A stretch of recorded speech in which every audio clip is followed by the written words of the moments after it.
बहुत बहुत स्वागत है और मैं हूं अनिल शर्मा। और चलिए शुरुआत करते हैं इस वक्त जम्मू कश्मीर की बड़ी खबरों के साथ। आपको रूबरू करवाया जाएगा और किस तरह से पूरे देश के अंदर जो है हलचल चल रही है उसके साथ भी आपको रूबरू करवाया जाएगा। चलिए शुरुआत करते हैं जम्मू कश्मीर को लेकर किस तरह से धारा 370 के बाद जो है वो तस्वीर बदलती हुई नजर आई है और ये आतंकवाद पर एक कड़ा प्रहार जो है वो साफ तौर पर देखने को मिला है। और आतंकवाद की संपत्तियों की बात करते हैं और जो आतंकियों को शरण देते हैं उसको लेकर एक बड़ी सूची जो है वो बनाई गई है और अपने दर्शकों को अपडेट करने की कोशिश कर रहे हैं कि जम्मू कश्मीर की बात करते हैं तो जम्मू कश्मीर में किस तरह से बड़े स्तर पर जो है एक बड़ा एक्शन जो है वो साफ तौर पर देखने को मिला है। और जम्मू कश्मीर की बात करते हैं तो जम्मू कश्मीर की सरकार ने एक सूची तैयार की है और सूची को लेकर बड़ी जानकारी अपने दर्शकों को अपडेट करने की कोशिश कर रहे हैं और इस सूची को लेकर आपको जानकारी भी देना चाहेंगे क्योंकि जम्मू कश्मीर की बात करते हैं तो जम्मू कश्मीर में एक सरकार की तरफ से बड़ा एक्शन जो है वो लिया गया है जिसमें आपको साफ तौर पर बता दें कि जम्मू कश्मीर में आतंकवाद से जुड़े संपत्ति कर को लेकर जो है सरकार की तरफ से जो है और इसके साथ साथ सुरक्षा एजेंसियों ने एक पूरी तरह से एक सूची तैयार की गई है और इस सूची में आपको बता दें कि संपत्तियों को भी कुर्क किया जाएगा और इसके साथ साथ उन पर बुलडोजर भी चलाया जाएगा। ये बड़ा एक्शन जो है जम्मू कश्मीर में धारा 370 हटने के बाद जो है वह साफ तौर पर देखने को मिल रहा है। और इस समय केंद्रीय गृह मंत्री और इस समय केंद्र की सरकार की बात करते हैं तो एक बड़े एक्शन मूड में नजर आ रही है। और जिस तरह से पाकिस्तान में बैठे आतंकी जो है वो लगातार जम्मू कश्मीर में आतंक को बढ़ावा देने की कोशिश कर रहे हैं उसको लेकर जो है केंद्रीय गृह मंत्रालय की बात करते हैं तो उनके आदेश अनुसार जो है इस तरह के कार्यों को जो है वो बढ़ाने की कोशिश की जा रही है। और ठीक आपको याद होगा देश के प्रधानमंत्री की बात करें या फिर देश के गृह मंत्री की बात करते हैं तो उनका साफ तौर पर नीति है कि आतंकवाद को पूरे भारत और जम्मू कश्मीर से खत्म करना है जिसको लेकर और जिस तरह से आपने देखा कि न केवल संपत्ति जब्त की जा रही है बल्कि खौफ पैदा करने के लिए उनके परिवारों के मकानों पर बुलडोजर तक भी चलाना शुरू कर दिया गया है। ये वाकया कश्मीर घाटी में आपने यहाँ देखा था और इसके बाद आपने रियासी में देखा कि किस तरह से जो कटरा की बात करते हैं या फिर इसके साथ साथ उधमपुर की बात करते हैं तो जिस तरह से एक बड़ी आतंकी घटना को अंजाम दिया गया था जो एक पेशे से जो है टीचर था जिसकी संपत्ति को कुर्क भी किया गया और उसकी संपत्ति के साथ साथ उन पर जो है एक बड़ा एक्शन भी साफ तौर पर देखने को मिला था। और अब तक आधा दर्जन ऐसे लोग जो है जिन पर कार्रवाई की गई है और इसके साथ साथ आपको जानकारी और भी देने की कोशिश करेंगे। लगभग जो है सूत्रों के अनुसार एक बड़ी सूची हालांकि एक बड़ी सूची जो है वह तैयार की गई है। 109 लोगों की सूची जो है वह तैयार की गई है जो प्रदेश में रहते हुए सक्रिय हैं और यहां पर सीमा पार से पाकिस्तान के जो बढ़ावा है वो जो शय है वो देने की कोशिश जो है यहां पर की जा रही है और गतिविधियों को चलाने की कोशिश की जा रही है। जांच एजेंसियों के जुड़े अनुसार के सूत्रों के मुताबिक अगर जानकारी दी है तो कहीं ना कहीं जम्मू संभाग की बात करते हैं। जम्मू संभाग की बात करें तो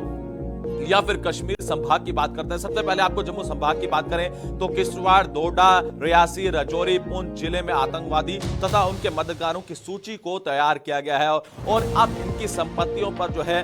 पूरी तरह से नजर जो है सुरक्षा एजेंसियां गड़ाए बैठे हैं और अब आने वाले समय में इनकी संपत्तियों को कुर्क भी किया जाएगा और इन पर बुलडोजर भी चलाया जाएगा। यह बड़ा एक्शन जो है वो केंद्र की सरकार की तरफ से देखने को मिल रहा है और वहीं पर सूची के अनुसार सभी लोगों की आपराधिक गंभीरता को देखते हुए कार्रवाई जो है वो की जाएगी, एक अधिकारी ने बताया। हालांकि सूत्रों के मुताबिक जो अभी तक हमारे पास जानकारी है और जिसमें एक अधिकारी की साफ तौर पर यह कहना है कि इन लोगों के खिलाफ एकत्रित किए जा रहे हैं सबूतों को जुटाने की कोशिश की जा रही है जैसे जैसे इनके खिलाफ पुख्ता जानकारी मिल रही है और उसी के अनुसार जो है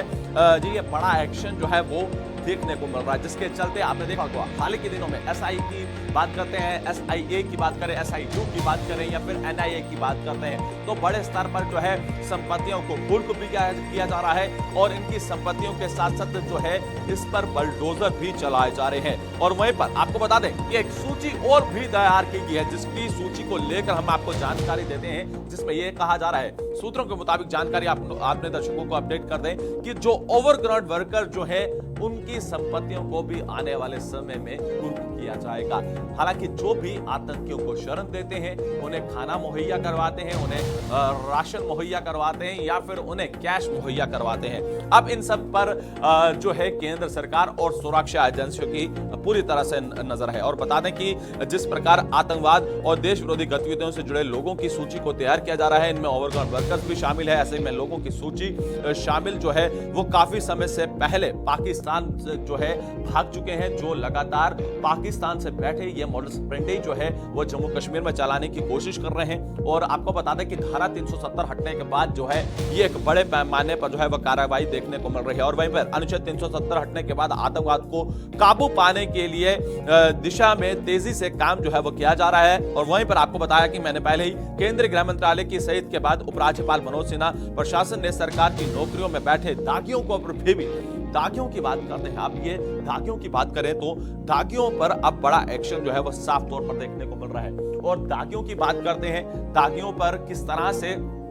जम्मू कश्मीर की सरकार की बात करते हैं तो जम्मू कश्मीर की सरकार का एक बड़ा एक्शन साफ तौर पर देखने को मिल रहा है। जो इस वक्त मैंने आपको जानकारी दी है कि इस आंकड़ों के मुताबिक लगभग जो अभी तक सूत्रों के मुताबिक जानकारी मिली है कि 109 ऐसे हैं जो लगातार देश की, अगर हम बात करते हैं जिस तरह से देश के विरुद्ध चलना, देश के एंटी चलना, उनकी सूची जो है वो तैयार की जा रही है, जो अभी तक सूत्रों के मुताबिक जानकारी मिली है। और आने वाले समय की बात करते हैं तो आने वाले समय में ओवरग्राउंड वर्कर्स भी इसमें शामिल है। और आपको बता दें कि धारा 370 हटने के बाद जो है ये एक बड़ा एक्शन जो है वह साफ तौर पर सरकार की तरफ से देखने को मिल रहा है, जिसमें मैंने आपको बताया कि केंद्रीय गृह मंत्रालय की बात करते हैं तो उसी अनुसार जो है, उसी दिशा निर्देश पर जम्मू कश्मीर के उपराज्यपाल जो दागी हैं, जो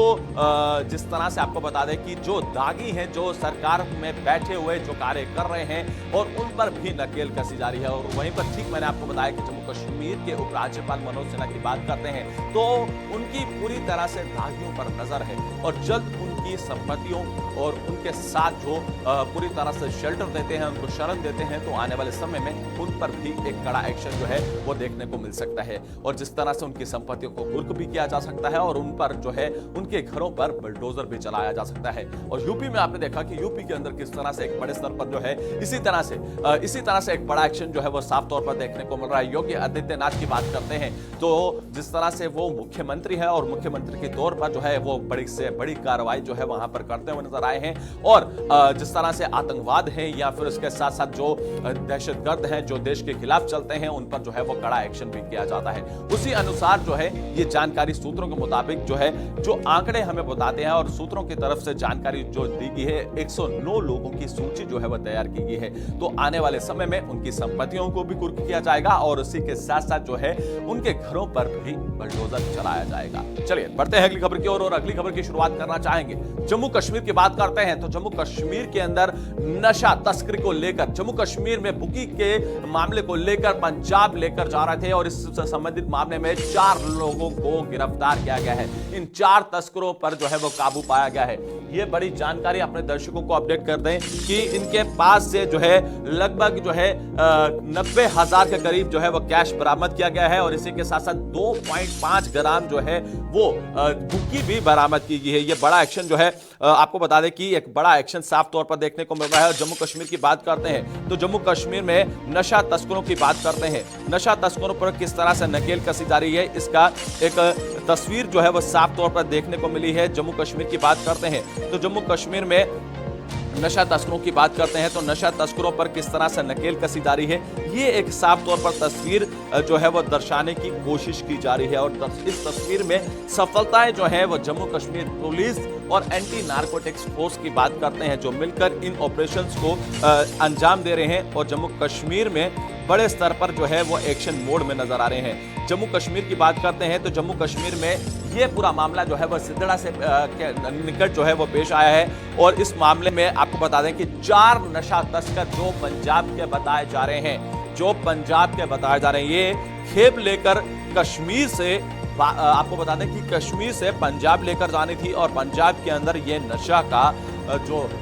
का सेवन है उसे वहां पर फैलाना था। मगर उससे ठीक पहले आपको बता दें कि जम्मू कश्मीर की बात करते हैं, जम्मू कश्मीर पुलिस और एंटी नारकोटिक्स फोर्स की बात करें तो एक बड़ा एक्शन जो है वह साफ तौर पर देखने को मिला है, जिसके चलते हमने जानकारी अपने दर्शकों को अपडेट करने की कोशिश की है कि जिस तरह से बड़े पैमाने पर जो है 4 नशा तस्करों को हिरासत में लिया गया है और जिनकी जानकारी ये बताया जा रहा है कि ये चारों नशा तस्कर जो हैं,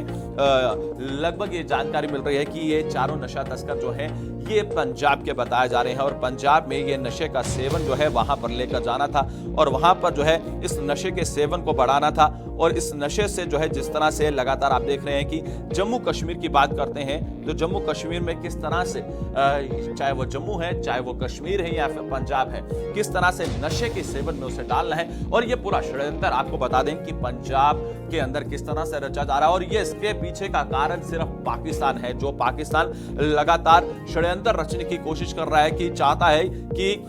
भारत के अंदर जो है वो नशा फैलाया जाए और नशे के सेवन में आने वाली पीढ़ी को लिप्त किया जाए। मगर वहीं पर ठीक आपको बता दें कि इससे पहले जम्मू कश्मीर पुलिस की बात करें या फिर एंटी नार्कोटिक्स फोर्स की बात करते हैं तो उनके पूरी तरह से फलस्वरूप जो है बड़े पैमाने पर जो है वो कार्रवाई की जो है वो की जा रही है, जिसके चलते ये बड़ी सफलता जो है वो साफ तौर पर देखने को मिली है। जो 4 नशा तस्करों की मैं बात कर रहा हूं उनके नाम भी हम आपको बताने की कोशिश करेंगे, जिसको लेकर जो अभी तक जानकारी मिल रही है।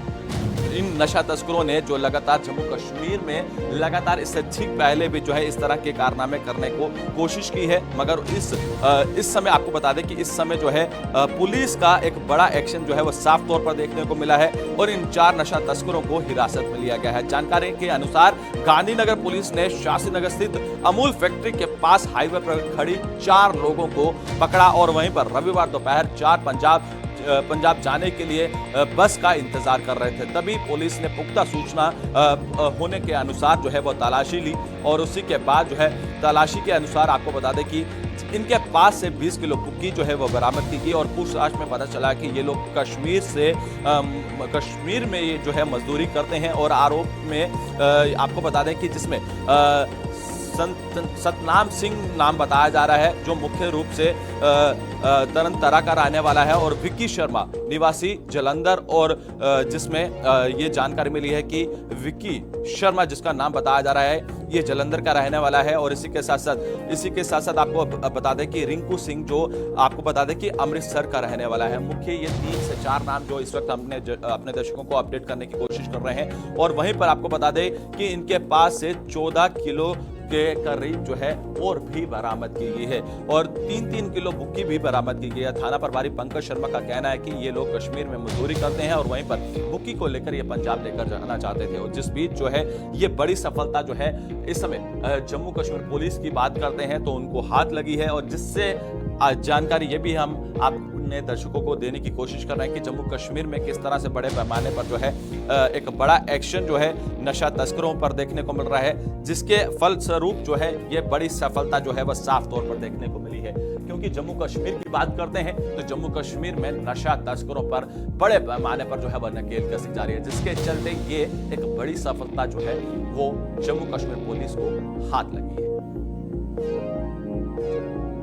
चलिए बढ़ते हैं अगली खबर की ओर और अगली खबर की शुरुआत करना चाहेंगे डॉक्टर फारूक अब्दुल्ला की बात करते हैं तो एक बड़ी जानकारी आ रही है। ये बड़ी जानकारी अपने दर्शकों को अपडेट करते हैं कि G20 की बात करते हैं। G20 समिट के बाद जो है बड़े पैमाने पर जो है आपको बता दें कि बड़े पैमाने पर जो है एक बड़ी बैठक होने जा रही है। इस बड़ी बैठक की बात करते हैं जिसमें राष्ट्र नेताओं को भी न्योता दिया गया है। G20 के बाद श्रीनगर में जो है विपक्षी नेताओं की एक बड़ी बैठक होने जा रही है, जिसमें जानकारी आपको बता दें कि डॉक्टर फारूक अब्दुल्ला द्वारा जो है इस बैठक का आयोजन किया जा रहा है। और मुख्य तौर पर जो है इस बैठक में जो है डॉक्टर फारूक अब्दुल्ला लीड करेंगे, जो सूत्रों के अनुसार जानकारी मिल रही है, जिसमें यह बड़ी जानकारी अपने दर्शकों को अपडेट करते हैं कि G20 समिट के बाद विपक्षी नेता एकजुट होने वाले हैं और जिसमें राष्ट्र नेताओं को भी न्योता दिया गया है। ये बड़ी जानकारी अपने दर्शकों को अपडेट कर रहे हैं कि जिस तरह से डॉक्टर फारूक अब्दुल्ला की बात करते हैं और इस माह के अंत में होने वाली G20 की बैठक के बाद विपक्षी दल जो है देश के विपक्षी नेताओं की बैठक बुलाने की तैयारी कर रहे हैं। और पार्टी के जिस तरह से पार्टी के सूत्रों के मुताबिक अपने